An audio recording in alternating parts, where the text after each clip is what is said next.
For decades, archaeologists kept finding something strange. Ancient human skeletons with deep puncture wounds, skulls crushed by enormous jaws, bones marked with teeth far larger than anything alive today. At first, many researchers assumed these people had simply been scavenged after death. But then they looked closer. Some of the wounds had already started healing, which meant these people survived the attacks, at least for a while. One skull, discovered in Africa, carried the unmistakable marks of a giant predator's teeth. Another ancient site revealed human remains mixed among the bones of animals that had clearly been hunted by massive carnivores. And suddenly, a disturbing question emerged. What if ancient humans weren't always the hunters? What if they were often the hunted? Today, humans sit at the top of the food chain. Very few animals actively hunt us. Most people can walk outside without worrying about becoming prey. But for most of human history, that wasn't true. Millions of years ago, our ancestors lived in a world filled with creatures that could kill them in seconds. Giant cats, massive hyenas, enormous crocodiles, predatory birds, and some animals so terrifying that they have no equivalent in the modern world. The strange part is that humans survived anyway. Not only did they survive, they eventually became the most successful predator on Earth. But how? How did a species with no claws, no fangs, and no natural armor manage to outlive creatures specifically designed for killing? The answer turns out to be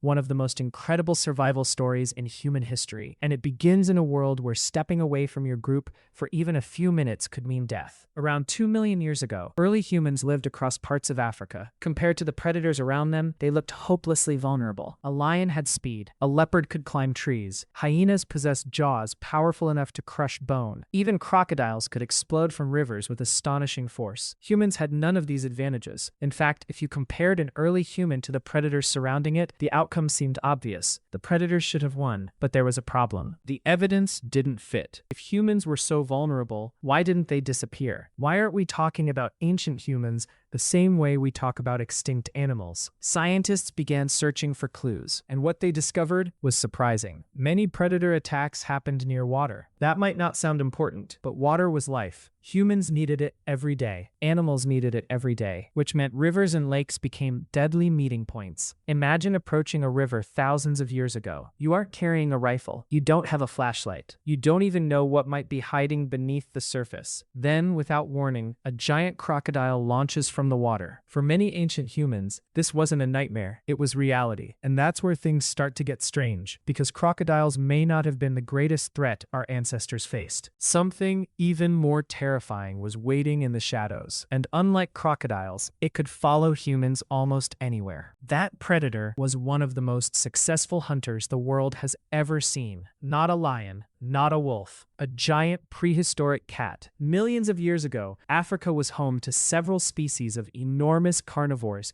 that lived alongside early humans. Some were larger than modern lions. Others possessed specialized teeth capable of delivering devastating wounds. Unlike crocodiles, these predators weren't limited to rivers. They could appear almost anywhere, near a carcass, beside a trail, outside a sleeping site, or hidden in tall grass just a few feet away. The consequence was terrifying. Ancient humans couldn't simply avoid danger. Danger was everywhere. Every trip to gather food carried risk. Every hunt carried risk. Even resting could be deadly. And this created a major survival problem. How do you survive when the landscape itself is trying to kill you? The obvious answer seems simple. Humans must have become stronger. But the evidence didn't support that idea. Compared to large predators, humans remained physically weaker. They couldn't outrun most carnivores. They couldn't overpower them, and they certainly couldn't survive direct confrontations consistently. The answer seemed obvious. It wasn't, because scientists started noticing a strange pattern. Many ancient predator attacks appeared to target individuals who were isolated, not groups. Single humans, small groups, the vulnerable, the young, the injured. And suddenly, a new possibility emerged. Maybe human survival had less to do with strength and more to do with something else: cooperation. A lone human was prey. A group of humans was a completely different challenge. Imagine a hungry predator watching from a distance. One person is easy. 10 people are not. 10 pairs of eyes, 10 sets of ears, 10 potential weapons, 10 individuals capable of sounding an alarm. The survival impact was enormous. Groups could detect threats earlier, Groups could defend themselves. Groups could protect children. Groups could share information. But this created another mystery. If cooperation was enough, why do predator marks continue appearing on ancient human fossils? Why were attacks still happening? The answer lies in one of the most dangerous times of day: night. Modern cities have streetlights. Ancient humans had darkness. True darkness. The kind of darkness most people alive today have never experienced. At night, predators gained a huge advantage. Big cats could see better. They could move silently. They could approach unnoticed. For ancient humans, sunset often meant entering a completely different world. A world where every sound mattered. A snapping branch, a distant growl, movement in the bushes. Any of it could signal danger. Then scientists discovered something unexpected. Evidence from ancient campsites suggested humans repeatedly returned to fire, again and again, across different regions, across different time periods. Fire wasn't just warmth. Fire wasn't just cooking. Fire may have been one of humanity's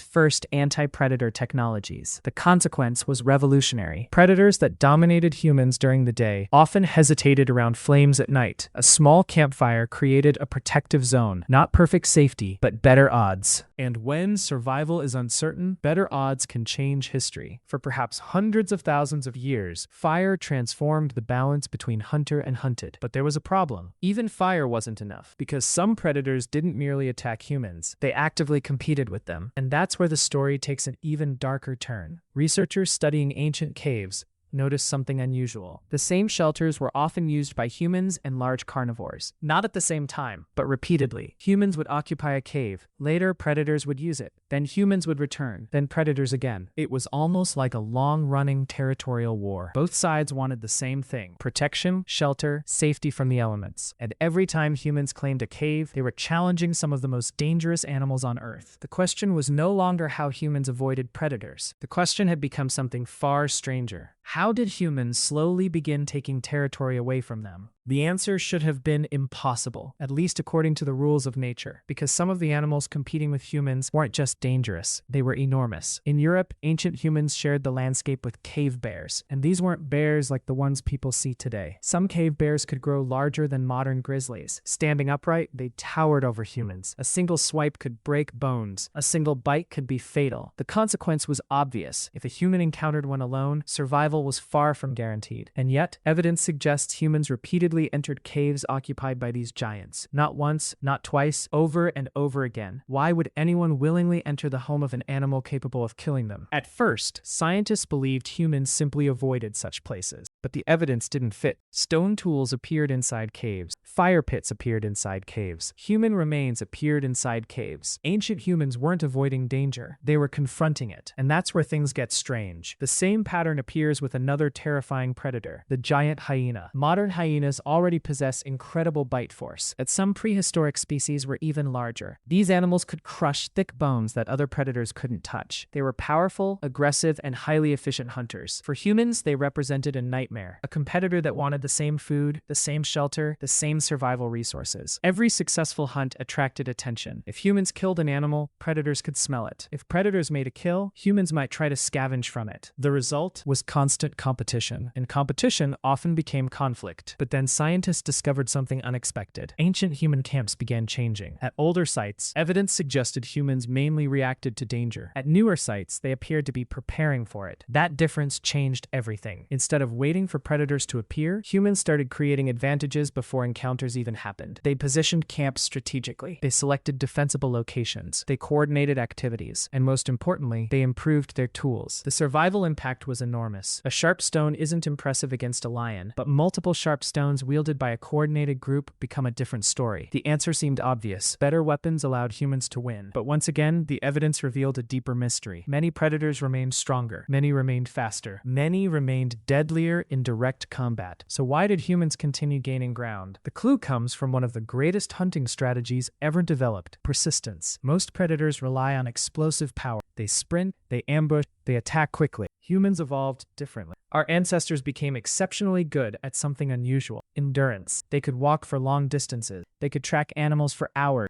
sometimes even days. And this ability may have helped them survive predators as much as hunt prey. Imagine a giant cat guarding a carcass. The cat is powerful. The cat is dangerous. But the cat eventually needs rest. Humans could wait. Humans could observe. Humans could return, again and again, Over time, intelligence and endurance began compensating for physical weakness. But there was still one predator that may have frightened humans more than almost any other. A predator so efficient that some scientists believe it directly influenced human evolution.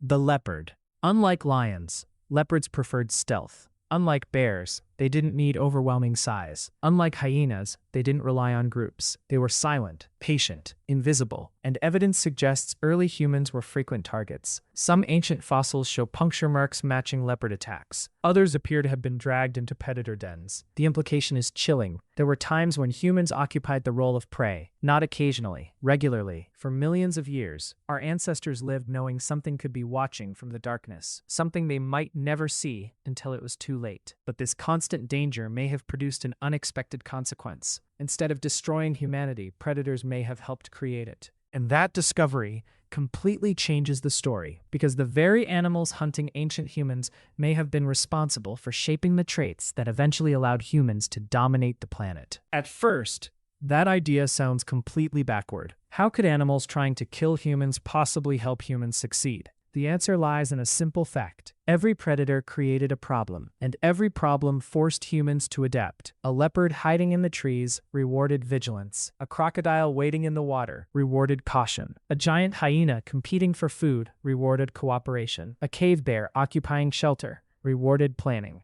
The consequence was relentless pressure. Humans couldn't afford to be careless. The survival impact reached far beyond individual encounters. Generation after generation, those who communicated better survived more often. Those who noticed danger earlier survived more often. Those who worked together survived more often. And slowly, these advantages accumulated. But this created one final mystery. If predators shaped humans so strongly, when did the balance finally change? When did humans stop being prey and start becoming the dominant force? The answer wasn't a single invention, it wasn't a single battle, and it wasn't a single species of predator disappearing. It was the gradual combination of several advantages: better communication, better tools, better planning, better cooperation. Each improvement seemed small on its own, but together, they created something unprecedented. For the first time in Earth's history, a relatively weak animal could consistently outthink stronger ones. A lion depended on claws, a hyena depended on jaws, a crocodile depended on ambush. Humans depended on information, and information scales. One human can learn something. A group can share it. Future generations can improve it. That ability transforms survival itself. A predator had to evolve physically. Humans could evolve culturally. Knowledge could spread faster than genes. A successful strategy discovered by one group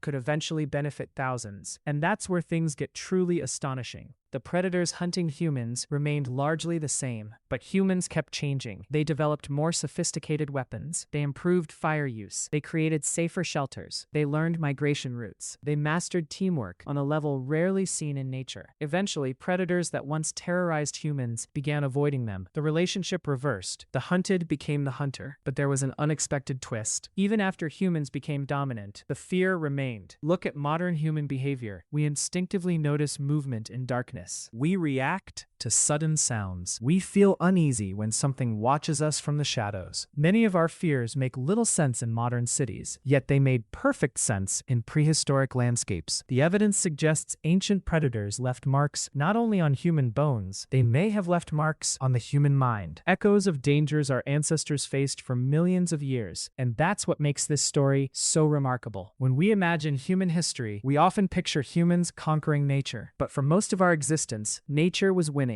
Our ancestors were not fearless warriors standing at the top of the food chain. They were vulnerable survivors living among creatures that could kill them at any moment. Every river carried risk. Every forest concealed threats. Every night brought uncertainty. Yet somehow they endured, not because they were the strongest, not because they were the fastest, but because they adapted, they learned, they cooperated, and they passed those lessons to the next generation. In a strange way, the terrifying predators that hunted ancient humans helped create the species we are today. Without those dangers, humans may never have developed the same level of awareness, the same level of cooperation, the same drive to innovate, the same determination to solve problems. The monsters lurking beyond the firelight weren't just enemies. They were part of the force that shaped humanity itself. And perhaps that's the greatest irony of all. The predators that once hunted humans every day didn't stop human history. They helped write it.